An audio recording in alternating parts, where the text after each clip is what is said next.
শাস্তে posting বিতর্ক জল গড়ালো হাইকোর্টে। পোস্টিং এর নির্দেশকে চ্যালেঞ্জ করে মামলা।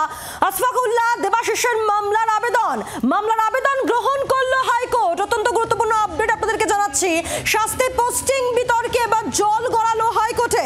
অর্ণবাংশ নিয়োগী আমাদের সঙ্গে রয়েছেন টেলিফোনের প্রতিনিধি। অর্ণবাংশ, পায়েল একদমই দেখো, সেটা হচ্ছে আশফাকুল্লাহ নাইয়া এবং দেবাশিস হালদার, তারা কিন্তু কলকাতা হাইকোর্টে আজকে প্রথম দিন তারা মামলা করেছেন এবং তাদের মূল বিষয় ছিল, তারা বলছেন আমরা কন্ট্রাকচুয়াল স্টাফ, আমরা গভর্নমেন্টের কনফার্ম স্টাফ নই, আমাদের ক্ষেত্রে এই আইন প্রযোজ্য বা স্যাটে বা ট্রাইব্যুনালে যাওয়ার কোনো প্রশ্নই আসে না, আমাদের আবেদনটা গ্রহণ করা হোক।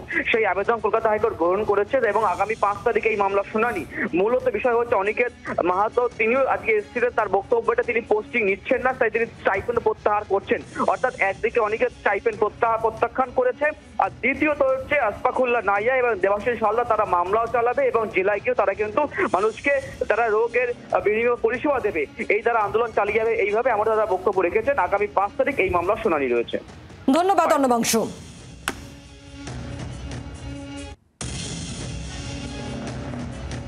আমরা আমাদের যে যুদ্ধ, এই যুদ্ধটা কিন্তু স্বাস্থ্য ব্যবস্থা পরিবর্তন করার যুদ্ধ।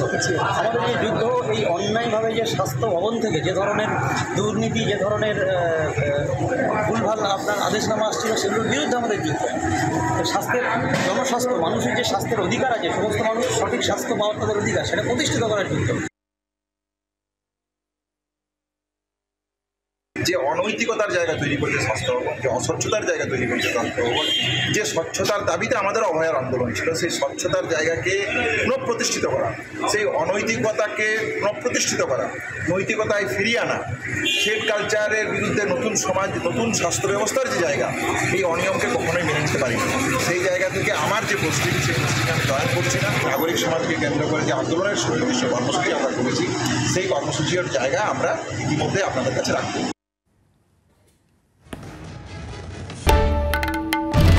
বাংলার আওয়াজ, বাঙালির আবেগ, জি 24 ঘন্টা।